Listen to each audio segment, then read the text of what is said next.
Jika kamu berpikir bahwa kamu aman dari tornado yang dahsyat karena kamu tidak tinggal di daerah Tornado Alley, kamu bisa jadi salah besar. Tornado sedang bergeser ke arah timur. Sepertinya kita akan melihat lebih sedikit hari dengan satu tornado dan lebih banyak hari dengan beberapa tornado yang kuat. Dan karena bergeser ke daerah yang lebih padat penduduknya, tornado dapat merenggut lebih banyak nyawa dan menghancurkan lebih banyak rumah. Tidak ada cukup waktu untuk membangun infrastruktur agar melindungi semua orang dari bahaya yang bergerak cepat ini. Jadi hal yang bisa kamu lakukan untuk menyelamatkan diri adalah belajar sebanyak mungkin tentangnya.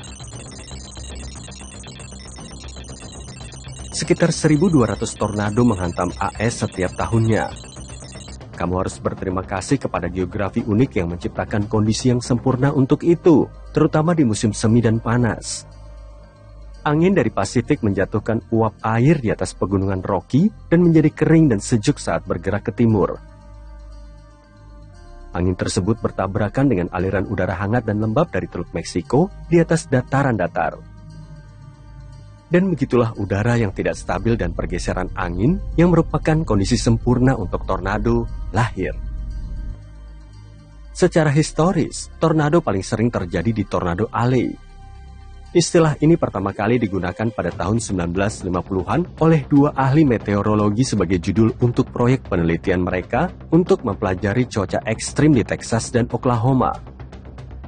Texas bagian timur laut dan Oklahoma bagian selatan tengah adalah daerah yang kita pikirkan ketika kita berbicara tentang Tornado Alley.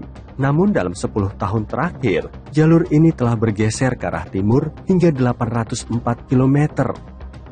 Sekarang, Missouri bagian timur, Arkansas, Tennessee bagian barat, Kentucky, Mississippi bagian utara, dan Alabama mengalami lebih banyak tornado.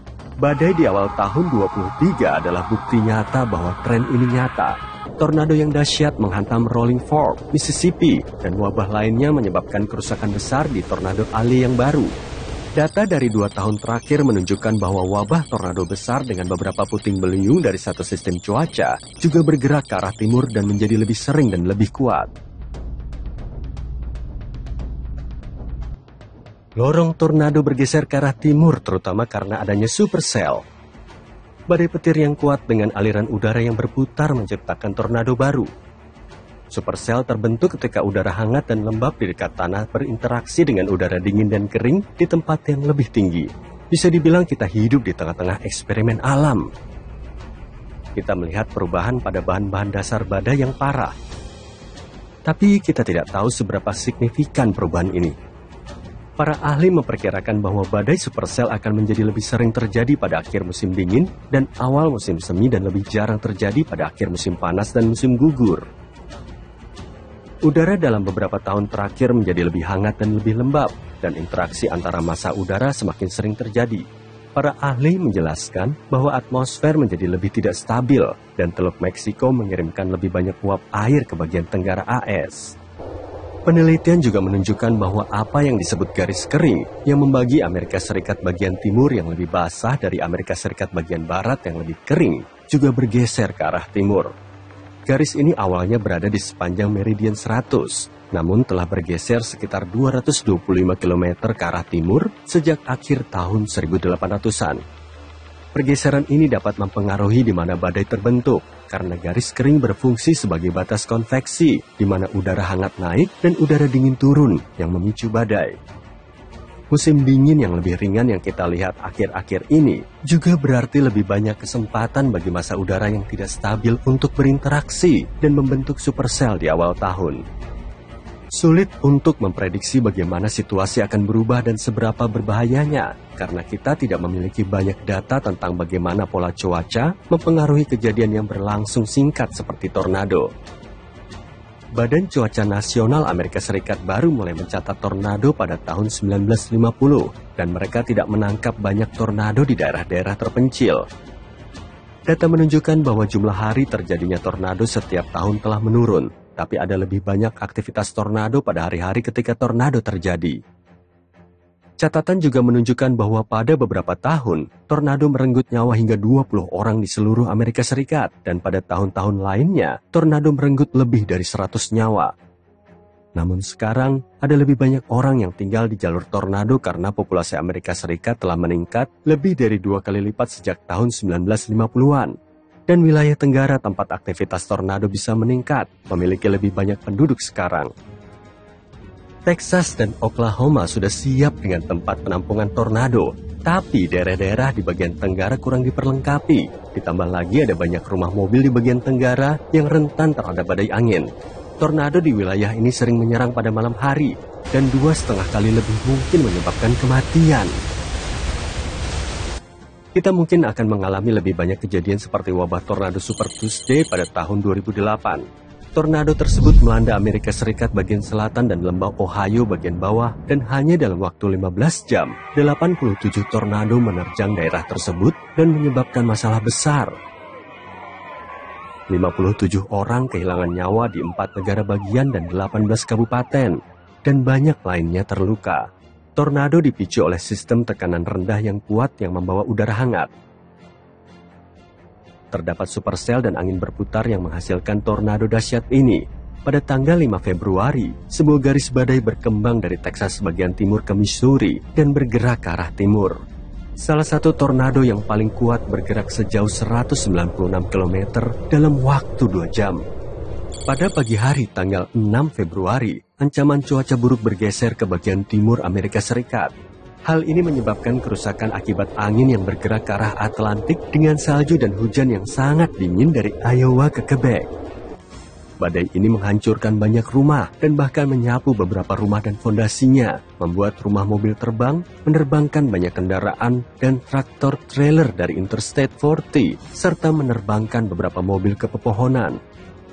Ada hembusan angin berkecepatan lebih dari 80 km per jam di Arkansas ke Indiana, hujan es sebesar bola softball, pohon-pohon tumbang, dan pemadaman listrik di mana-mana. Beberapa daerah terendam banjir karena hujan lebat dan salju yang mencair. Semua ini menyebabkan lebih dari 1.000 pembatalan penerbangan di Bandara O'Hare, Chicago, dan gangguan di Bandara Toronto. Data dari para ilmuwan dapat membantu daerah-daerah baru di AS untuk mempersiapkan diri menghadapi lebih banyak tornado yang akan datang. Pihak yang berwenang juga perlu memperbaiki tempat penampungan masyarakat dan sistem peringatan, serta mengedukasi masyarakat setempat tentang keamanan tornado. Kamu juga bisa bersiap-siap dengan mempelajari 3 aturan dasar: masuk, merunduk, dan berlindung.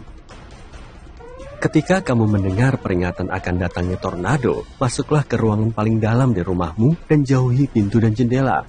Jika kamu punya ruang bawah tanah atau tempat perlindungan tornado bawah tanah, bersembunyilah di sana. Jika tidak, berdiamlah di lantai yang paling rendah. Kamu dapat menggunakan apapun yang ada untuk melindungi diri dari puing-puing. Pakaian, bantal, selimut, kasur, atau meja besar, apa saja bisa digunakan. Ada tips yang mengatakan bahwa kamar mandi adalah tempat yang paling aman untuk bersembunyi. Hal ini masuk akal karena sebagian besar kamar mandi berada di tengah-tengah rumah. Pada bulan Maret 2023, seorang pria dan pacarnya di Rolling Fork, Mississippi, selamat dari tornado karena berlindung di bak mandi. Bak mandi itu terlempar ke udara namun mendarat dengan selamat di tengah reruntuhan rumah mobil. Tapi sebenarnya berada di dalam bak mandi dengan kasur juga tidak menjamin lebih aman.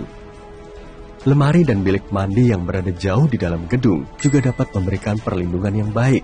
Jangan gunakan lift. Kamu dapat terjebak di dalamnya jika terjadi pemadaman listrik. Tetaplah berada di tempat penampungan sampai kamu yakin bahwa ancaman tornado telah berakhir. Jika bisa, dengarkan informasi terbaru dari layanan cuaca nasional, radio lokal, atau TV. Beberapa tornado dapat menghantam area yang sama, jadi mungkin tidak aman untuk meninggalkan tempat perlindungan bahkan setelah tornado yang pertama berlalu. Saat kamu meninggalkan tempat perlindungan, berhati-hatilah, mungkin ada banjir, puing-puing, bangunan yang runtuh, dan jalan yang terhalang. Jauhi kabel listrik yang jatuh dan genangan air dengan kabel di dalamnya, dan jangan gunakan korek api atau pemantik api jika terjadi kebocoran gas. Jauhi bangunan yang rusak karena bisa runtuh kapan saja. Berada di dalam mobil saat terjadi tornado tidak jauh lebih aman daripada berada di tempat terbuka atau di tempat parkir. Banyak orang terluka saat mencoba menjauh dari badai. Tornado dapat menghasilkan hujan es sebesar bola softball yang dapat dengan mudah menghancurkan kaca depan mobil. Jika kamu berada di luar ruangan saat tornado menerjang, cobalah untuk masuk ke dalam bangunan yang bisa kamu temukan. Jika tidak memungkinkan, merunduklah serendah mungkin. Bahkan selokan atau gorong-gorong pun bisa lebih aman daripada kendaraanmu.